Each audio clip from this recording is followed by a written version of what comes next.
We are continue with order 7।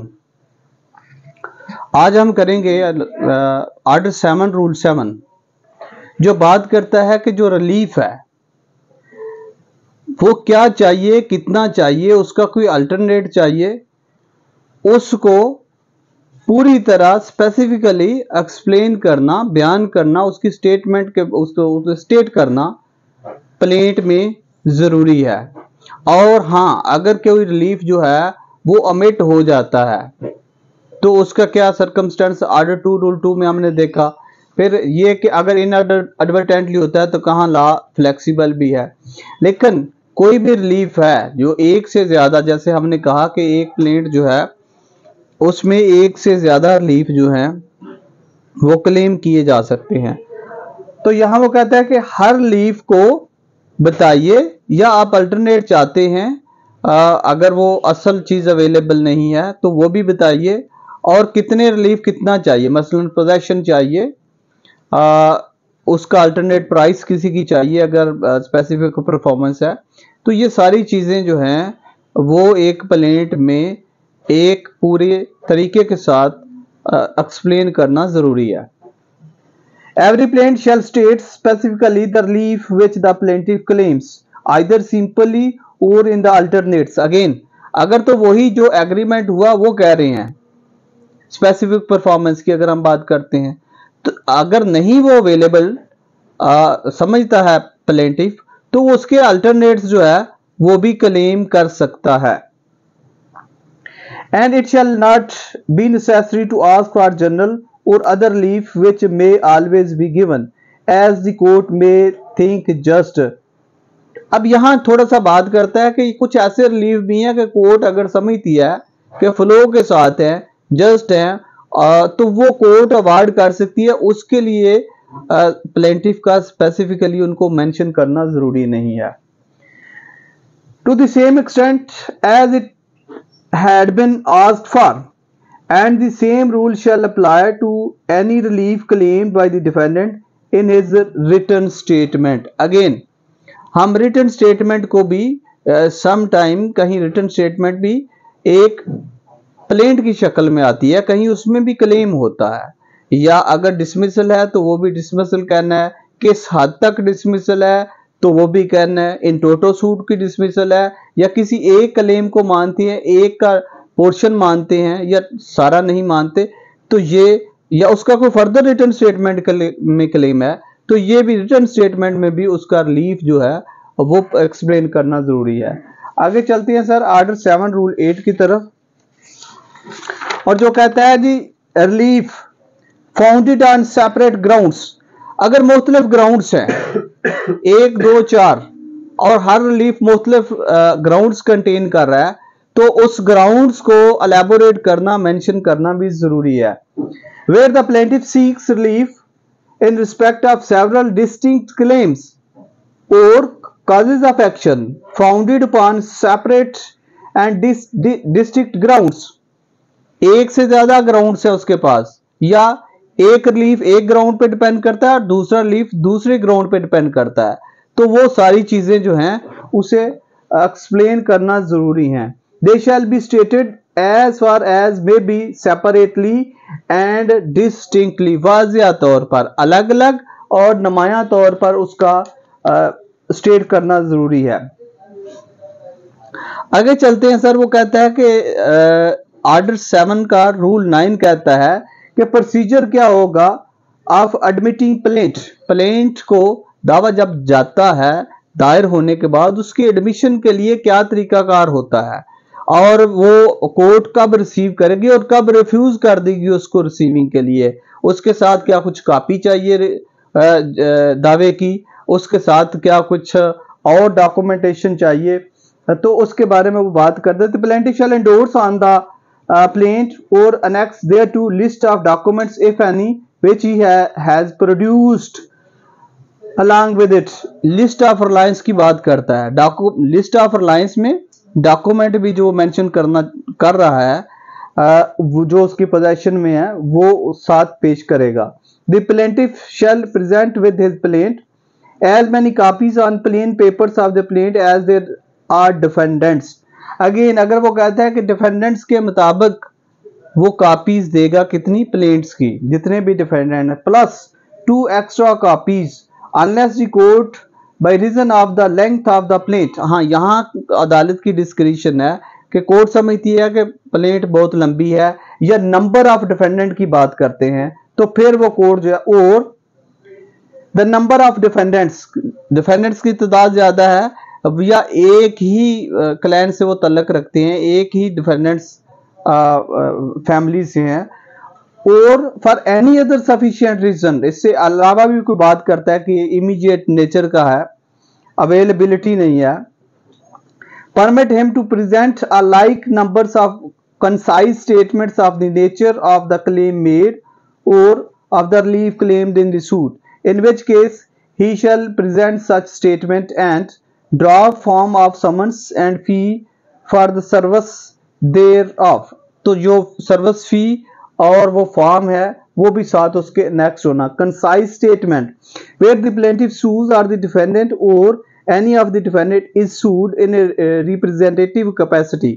अब हमने पहले भी पढ़ा कि रिप्रेजेंटेटिव कैपेसिटी में जब वो आएगा तो वो बताएगा कि किस कैपेसिटी में सू किया जा रहा है। ठीक है जी, वो इंसैनिटी की ग्राउंड है, वो नेक्स्ट फ्रेंड की कैपेसिटी है, और वो कैपेसिटी जैसे आज हमने किया, क्या उनकी कैपेसिटी थी उसकी, एक डायरेक्टर की और ऑथराइज था, तो हमने उसे कहा कि ये डायरेक्टर है और ये ऑथराइज्ड है। Such statements shall show in what capacity the plaintiff or defendant sues or is sued। Even defendant भी है, और defendant में से कुछ माइनर्स हैं, तो माइनर क्या आ जाएंगे, नेक्स्ट फ्रेंड या गार्डियन के थ्रू जाएंगे और उनको भी प्लेंट में लिखा जाएगा। The plaintiff may by leave of the courts amend such statements so as to make them correspondence with the plaint। आगे कहते हैं जी chief ministerial officer of the court. Sir ये कौन सा है जी, स्टाफ का कोई भी जो सीनियर मोस्ट कोर्ट के स्टाफ का कोई senior most employee, chief ministerial, उनमें से कोई भी हो सकता है। वो क्या करेगा, court shall sign such list and copies और statement if on examination he finds that to be correct. अब वो उसको सारे को देखेगा और उसको करेक्टनेस के साथ पेश कर देगा, और इन सूरत में प्लेंट जो है वो क्या होगी जी, एडमिट हो जाएगी। इसके क्रॉस रेफरेंस में अगर आप देखेंगे तो आएगा जी ऑर्डर 7 रूल 4। आगे चलते हैं सर हम, रिटर्न ऑफ प्लेंट।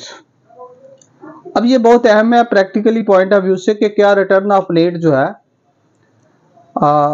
वो कब होती है। उसके लिए सिर्फ एक ही ग्राउंड है, वो है ज्यूरिसडिक्शनल डिफेक्ट। अगर कोर्ट को ज्यूरिसडिक्शन नहीं है, इवन के अगर ज्यूरिसडिक्शन नहीं है तो एपलेट कोर्ट जो है वो भी प्लेंट को रिटर्न कर सकती है, और एपलेट कोर्ट के पास अंडर सेक्शन 107 वो सारे अख्तियारात हैं जो कि एक कोर्ट ऑफ फर्स्ट इंस्टेंस को हैं या ट्रायल कोर्ट को हैं। ठीक है, अब वो भी उसको रिटर्न कर सकती है। अगेन यहां एक और बात भी है कि प्लेंट रिटर्न होगी, विदड्रॉ नहीं होगी। ऑर्डर 40 रूल 1 में विदड्रॉवल ऑफ सूट या प्लेंट की अगर बात करेंगे तो जज उसे अलाउ नहीं करेगा। चलते हैं इसमें, देखते हैं। The plaint shall at any stage of the suit be return to be presented to the court in which the suit should have been instituted. अब हमने एनी स्टेज एनी टाइम की बात की कि वो स्टेज कोई भी हो सकती है, तो इवन हमने कहा कि एपलेट कोर्ट को भी अगर लगे कि ये ज्यूरिसडिक्शनल डिफेक्ट है तो वो प्लेंट को रिटर्न कर सकती है। आगे इसमें जी procedure on returning plaints. On returning a plaint, the judge shall endorse thereon the date of its presentations and return the names of the party presenting it and a brief statements of the reason for returning it। तो again अगर हम देखेंगे तो ये return of plaint जो है limitation को नहीं रोकती, लिमिटेशन उसी तरह स्टार्ट रहता है।